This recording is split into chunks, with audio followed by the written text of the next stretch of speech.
Author and historian David McCullough once said, "History is who we are and why we are the way we are." A lot of people tend to hate history, but I'll be honest, I tend to agree with fictional character Robert Langdon when he said this. He hates history. They hate their own histories. Hi, I'm your host, Garrett K. Jones, and this month I'm giving you my top 10 recommendations for historical nonfiction reads.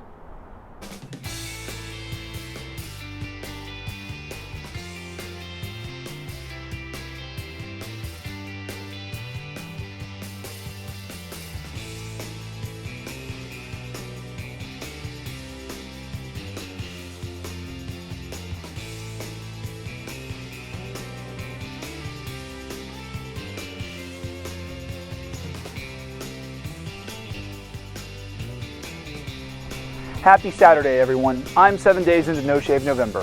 I shaved first thing on Halloween morning, but my face is feeling less smooth.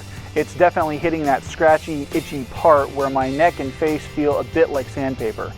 It's so much fun.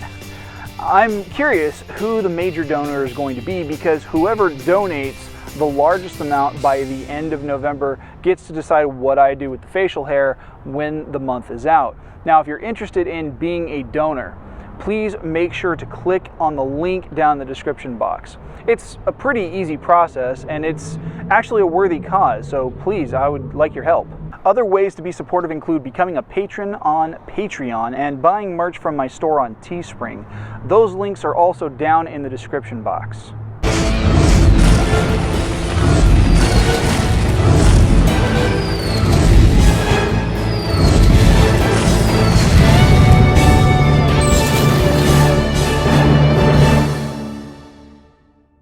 I'm standing outside the old Kings County Courthouse, the Bastille, and Civic Hall.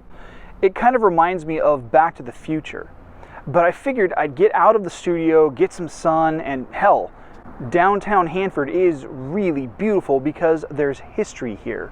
And the thing is that while history has its ugly moments, there's also something incredibly beautiful about it too. Every historical moment is connected back through time to events that came before it in a reverse domino effect. I'm a big fan of history, and personally, I love the tapestry of the timelines. Pulling on just a single thread can unravel an entire series of events that, when you look at them from a certain angle, seem unconnected, but are in fact the culmination of a sequence of circumstances that cascaded into an eventuality. There's a kind of physics to it that is just fascinating. So let's get into my top 10 historical nonfiction recommendations. Starting with number 10, Cleopatra, A Life by Stacy Schiff. This biography recounts the infamous Queen of the Nile as she ascended to Egypt's throne and held her position of power against all odds. Schiff's slant in this book helps bring to light the fact that Cleopatra, an ethnically Greek woman of power descended from the Ptolemaic dynasty, went down in history for all the wrong reasons. Number 9 is SPQR, A History of Ancient Rome by Mary Beard. This instant classic chronicles the rise and fall of one of the greatest hegemonies in the history of the world. Whether we agree with some of the Romans' methods, their lifestyle choices, or their cultural elements or not, it's clear that the empire did indeed impact the future for generations to come. At number 8, we have The Ghost Map by Steven Johnson. This book actually has a longer title, but for the sake of brevity, I'm sticking to its primary title. Johnson's work is a riveting page-turner about Dr. Jon Snow. No, not that Jon Snow. Not that one either. No, I mean the guy who saved London from the cholera outbreak in the summer of 1854, not the guy who killed Khaleesi. Johnson details how Snow traced the epidemiology of the outbreak and began working towards a cure for the disease. Next up at number 7 is The Witches, Salem, 1692 by Stacy Schiff. While it seems like this would be a title better suited to last month's top 10 list, Schiff's second entry on this list actually focuses on the Salem witch trials held in the Massachusetts Bay Colony in the year of our Lord 1692. This account explores the historical elements leading to the panic of this dark period in early colonial American history. It was like the panic seen during the Red Scare of the 1950s, during the McCarthy era, or now with people freaking out if you stand in your own backyard without a mask on, but, with far less media coverage. At number 6, we have How the Irish Saved Civilization by Thomas Cahill. Cahill's book follows the Emerald Isle's historical importance from the end of Roman occupation through the beginning of Europe's medieval period. Surprising true story. Much of what we know from classical history would have been lost were it not for the holy men and women of Ireland. And that includes, but it's not limited to, such historical figures as the real St. Patrick. In at number 5, The Radium Girls by Kate Moore. While TV shows like Radioactive retell the historical significance of Marie Curie's discovery of and subsequent death from radium, Moore's book picks up on the heels of that event when young women working in the radium mines and in the factories using the newly discovered element fell ill and died from the radiation sickness caused by the isotope. Number 4 is Dead Wake, The Last Crossing of the Lusitania by Erik Larson. The sinking of the Titanic and its later discovery by Bob Ballard in 1985 were big deals, and sure, James Cameron's movie hit big at the box office. But 3 years after the Titanic hit that fateful iceberg, a German U-boat torpedoed this cruise liner on its way from New York to London, which carried a record number of children and infants aboard, thus propelling the then isolationist United States into the First World War. For number 3, we go from World War I to World War II with The Diary of a Young Girl by Anne Frank. While it is probably one of the more well-known books on this list, especially among high school seniors reading it for an AP Lit class, it is a seminal read because it details exactly how harsh life was for the Jews living under the reign of Nazi Germany as the Third Reich goose-stepped across Western Europe.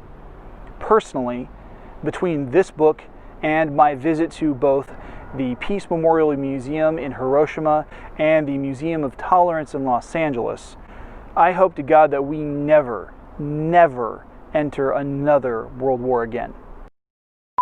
At the number 2 spot, we have In the Heart of the Sea by Nathaniel Philbrick. This is the historical account from which Herman Melville derived the story of his classic work Moby Dick. Yeah, it really happened. Melville probably added some embellishments and flourishes and took some creative license, as authors are wont to do, but this was one of the biggest newsworthy events of its time, and it took place less than 100 years before the Titanic went down off the coast of Newfoundland. Before going any further with the video, be sure to subscribe and click the bell icon for notifications on new videos. You can select notifications for all videos, or you can select notifications based on your preferences. If you're watching on your phone, be sure to update those settings inside the app itself to get the most out of your viewing experience. Finally, the number 1 spot, The Worst Hard Time by Timothy Egan. Egan's book delves into the history of the communities most affected by the Dust Bowl of the 1920s and 30s. This book resonated with me the most because my grandfather was born in the middle of the Dust Bowl in Mountain View, Oklahoma back in 1925, and he used to tell me stories about some of the hardships that he experienced as number 12 of 13 kids growing up on the farm. And back then, you didn't have kids for fun, you had them because you needed ranch hands to help with the work.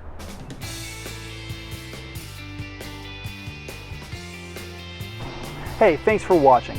If any of these titles interested you, you can find their ISBN numbers located down in the description box in the order in which they were revealed. Please make sure to like and share and subscribe because that's how this channel is going to grow its viewership.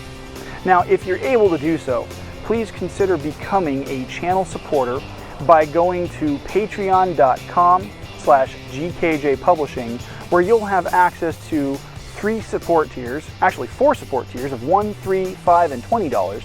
Each tier comes with its own sweet perks, plus you get recognition during the Forming Fantasy video at the end of the month. Make sure to connect with me on Instagram and Twitter at GKJ Publishing. Check out the new merch store on Teespring, and I'll see you guys back here next week for Author Awareness, featuring an interview with writer Samir Saxena. The vlog of the Five Kingdoms is filmed without the use of a live audience at Skyrocket Studios in Hanford, California. We can't do what we do without your help, so please make sure to subscribe by clicking the button that's above my head, and make sure to watch and share the videos over here to my left. Have a great week.